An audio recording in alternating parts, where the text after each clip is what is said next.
quero fazer uma pergunta direta para o Mauro Matosinho. Meu caro, como é que você está depois dessas denúncias, depois de uma entrevista para o Três Irmãos, depois de muita coisa que passou com essas denúncias? Tudo bem, Mauro? Seja muito bem-vindo. Obrigado por ter topado essa entrevista comigo hoje. Tudo bom?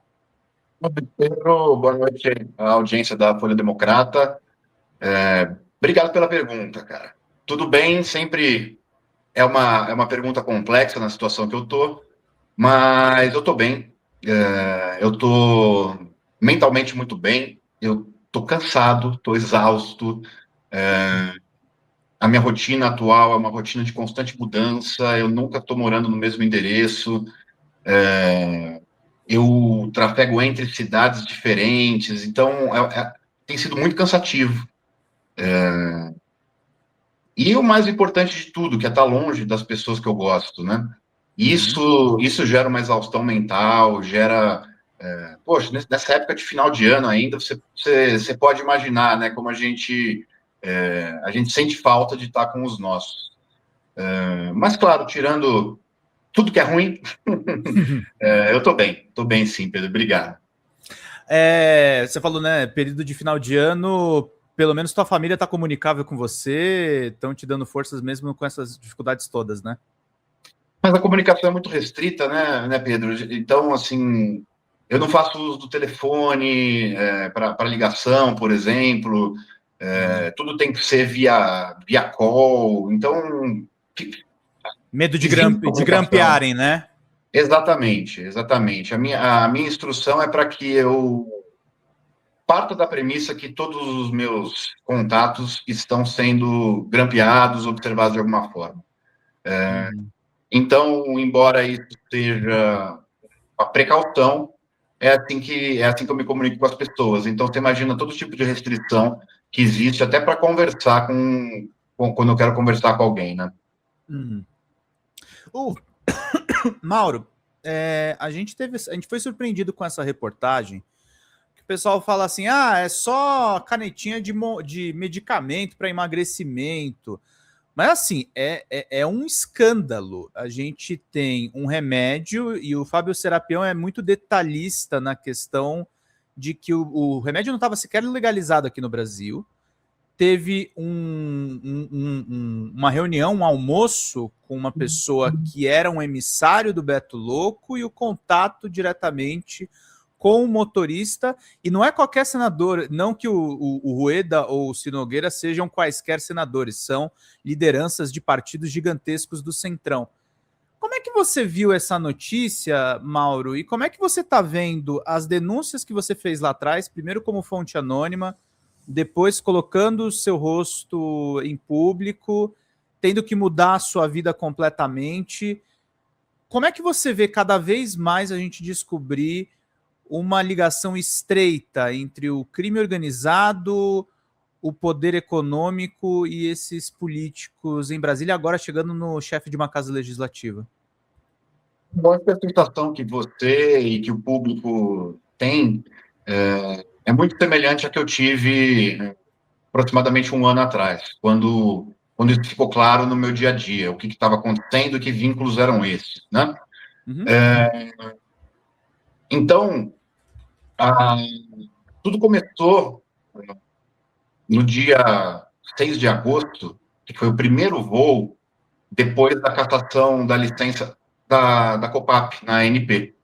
Que a Copap que é uma das empresas aí vinculadas na Operação Carbono Oculto, em tese pertencentes ao PCC, né?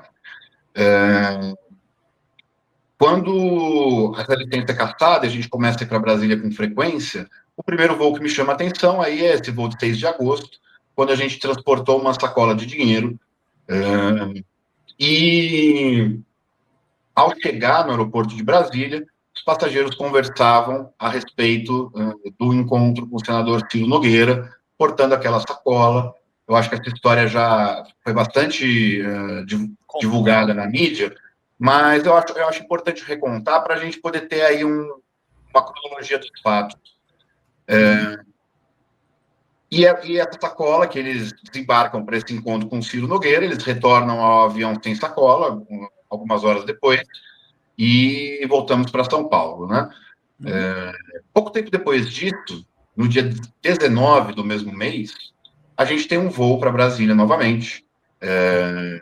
Eu estou contando desses voos específicos, porque é quando eu tenho algum fato a Foi relatar. quando te deu o clique dessas relações que você começou a saber. Você primeiro descobre as lideranças do PCC no Fantástico, né?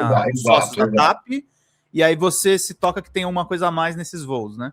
Então, com essa matéria do Fantástico, eu fico sabendo quem são os donos desse avião, esses, até então, empresários do ramo de combustível e do mercado financeiro. Com aquela matéria, eu fico sabendo exatamente do que se trata. Passo por uma situação de dilema, se eu vou continuar ou não vou continuar no trabalho. E, por fim, eu decido continuar e procurar jornalistas investigativos para falar a respeito do que eu via. Com esse voo do dia 6, foi o primeiro momento em que o vínculo com figuras do parlamento, aí, com políticos, fica claro. E no voo do dia 19 de agosto também, a gente volta para Brasília, e lá em Brasília, desembarcamos normalmente, e o dono da TAP, que é o Epaminondas, ele me informa que o Beto estaria ainda em uma reunião com o Davi Alcolumbre, não teria tido sucesso em ser recebido naquele dia por qualquer motivo que eu não sei qual foi. Então a gente dormiria lá. Fomos para o hotel, passei a noite e retorno para o aeroporto no dia seguinte. E começa a ter essas informações de que a reunião estava se prolongando, que ia demorar para voltar, tudo mais. E até que por volta de 1h da manhã, já aí do dia 20 para o dia 21, eu sou comunicado que o Roberto está chegando no aeroporto. De fato, a gente decola por volta aí da 1h40 da manhã.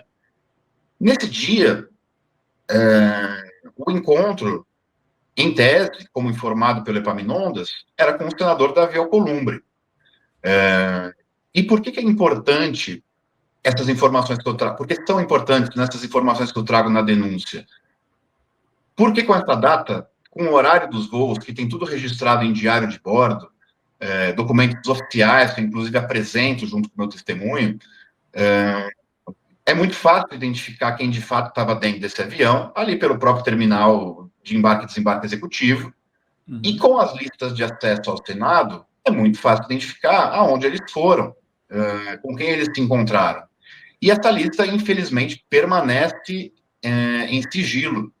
No momento da primeira denúncia, da primeira entrevista ao ICL, Sim. há uma tentativa por parte dos jornalistas de obter essas listas de acesso. Obtiveram parcialmente a lista da Câmara de Deputados, que identificava, sim, alguns acessos do Beto lá, inclusive se dirigindo a gabinete do PP. Porém, a lista de acesso do Senado foi negada, sob a alegação de que se tratam de assuntos particulares.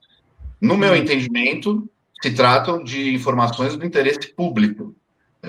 E por isso é muito importante que esse debate aconteça. Fala galera da Folha TV, não se esquece de se inscrever aqui no nosso canal para assistir programas como Folha Notícias Manhã, Folha Notícias Noite, o nosso Folha Entrevista e o nosso Barzinho das Meninas. Muitas coisas bacanas a gente acompanha por aqui e a gente precisa muito, muito do apoio de vocês para nosso trabalho jornalístico, investigativo, de curadoria de conteúdo, com vocês ajudando no nosso Pix, folhademocrata@gmail.com, ou mandando superchats, valeu demais, e os recursos financeiros, tornando-se membro do nosso canal, no nosso curso de jornalismo básico, para você ficar muito bem informado a respeito de tudo. Queridos e queridas, muito obrigado pela presença de todos vocês. Vida longa e próspera.